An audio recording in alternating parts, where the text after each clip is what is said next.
And Chelsea today have reacted. They've said, "You'll be missed by so many. A legend to us and to all of football. Rest in peace, Gianluca Vialli." So that was posted on their Twitter page. And as well from Watford, they have done the same on social media, saying, "All at Watford FC are saddened to learn of the passing of our former manager, Gianluca Vialli. Our thoughts are with his family and friends."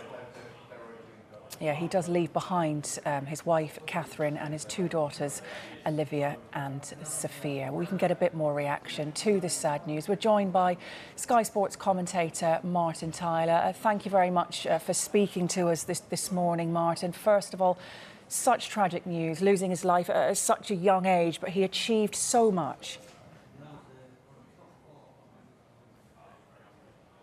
A guy who was a terrific footballer and achieved so much. You've itemised that so cleverly and accurately. But he was much more than that. He was a real human being. He was a giver as well as a taker of chances on the field. He was a giver as a person. He was great to be around. I first met him he was playing for Italy, and he was at Sampdoria. And of course, our own Trevor Francis was a teammate, and Trevor introduced me to him. And it was a great honour to meet him then as a much younger commentator. And he and Roberto Mancini were leading the Italy challenge in those European Championships in 1988. But at such a premature age, it's so cruel. And he will be deeply missed. I echo my sentiments to the sentiments of others, to his wife and daughters, and so many people whose lives he touched, really. It was great to me. He always had a twinkle in his eye.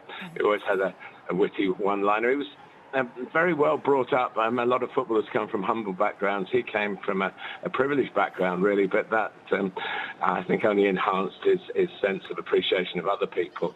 On the field, he was tremendous. He was powerful. He scored those goals. He was a real leader on the field, and then very young in his football career, really became a manager at Chelsea, and that's why there's such an outpouring of sadness and sorrow, because everybody who knew Gianluca will be aching today. It's really sad. We heard that it was likely to happen, but it doesn't take away the sense of shock that it actually has. No, absolutely not. I'm sure Chelsea fans who are just seeing this news will be really, really saddened. But well, a moment like this, I guess, love and look at some of the great moments he brought to their club, and they knew what they were getting, didn't they, when he arrived? He did come on a Bosman as well, but how big was this signing for Chelsea at the time? Huge. And Ruud Gullit was manager, and that was huge. The foreign influence of the Premier League was really taking a hold then, in terms of big name players coming in. The Premier League, what was it, 5 or 6 years old when Luca arrived, and it was big news. And sometimes you think you might get players at the tail end of their careers. Well, he'd done a lot in football on the field when he came, but he certainly didn't shortchange Chelsea, and it was very exciting for us as Sky Sports to broadcast a Chelsea team, including Gianluca Vialli. He was box office, and that wasn't just on the field. He always had time for everybody off the field. He was a charmer, a real charmer, and I can't believe we've lost him. He was obviously Chelsea manager when he won 4 major trophies, and that all came in less than 3 years, didn't it? It made him the most successful manager at the time. Were you surprised by his success as a manager? No, because he had the personality and the character to deal with the difficulties, and of course he was such an icon for the players, most of whom had played with him. And they respected him and really cared about him so much. He was the sort of guy you would really go into battle for, I'm sure, as a Chelsea player, and the trophies won. proves that, really. So, yeah, he took on being manager of Chelsea. This was pre-Abramovich, of course, so it wasn't the sort of rich team's gig that it probably is today. It was a chance to, to take the club up the ladder of trophy winners. And he certainly did that, and he did it with a smile and with.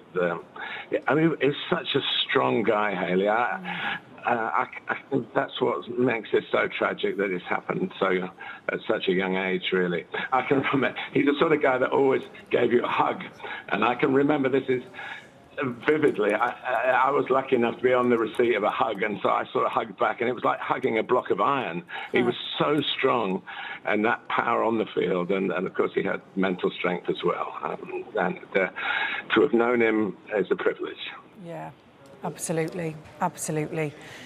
He paved the way, didn't he, Martin, for many players from Italy to come over to play over here. He brought the likes of Marcel Desailly and Didier Deschamps as well to the club. It shows the stature of him in bringing players like that to England.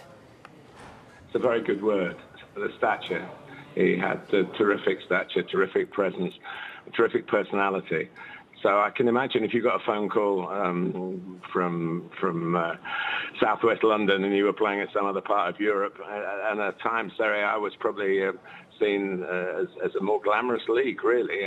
The Premier League was very much in its infancy. But if you got a call from Vialli saying, come and play for us, the chances are people were going to say yes. What time's the next plane, and that was proved out by the signings that he made. And more recently, we saw him with the Italy team. Of course, he was part of the team that disappointed England at Wembley in that final just 18 months or so ago, and working with his great friend Roberto Mancini, and playing a part behind the scenes, not hogging the limelight, but he was always in shot. When you were covering the games, the camera and the directors were always saying, "Well, look, there's Gianluca there as well." Those are my most recent memories of him, really talking to him around that tournament. And I'm really choked up, Hayley. I'm sorry that it's a difficult conversation. No, I can only imagine, and I'm just reading about a little bit of him here as well, Martin, whilst you gather yourself, about his fight with cancer. And he talked about him, he said, it's not a battle for me, it's just like a journey. It's a journey with an unwanted travel companion. He said, I realise I'm far from perfect. I have so much to work on. He talked about how his wife helped him through things, how he tried to hide it as well when he'd lost so much weight. He was battling on through, still appearing on Italian TV, still trying to work as well, but still with that character that you described of him and his personality really carrying through this illness. And one of the things he said, I've just read, I hope without being presumptuous and arrogant, someone can find something inspiring in my stories and others I have written about. And this was after him actually coming out and talking about the mental struggles he's gone through with cancer and how he tried to hide it and then eventually came out and talked about the tears and the pain. But talked about this journey as being quite philosophical and the fact that he did have time with his family to process things, and of course the sad news that he had battled it, he got the all clear, and unfortunately it did come back last year, and it has taken his life very young. There'll be others out there, I'm sure, regular men who may be also football fans who have possibly gone through this themselves. And we always talk about you men not talking about things, but maybe someone like Gianluca Vialli can help others who might be going through something similar. Well, within that pain, he still had the presence of mind, the sense of sympathy for other people to leave a legacy like the one you've just outlined.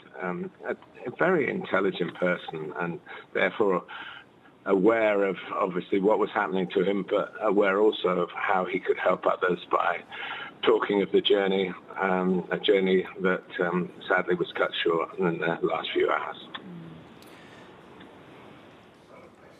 The one thing that he will have enjoyed last year, that's for sure, is the Euros success, and he was such a big part of that, wasn't he?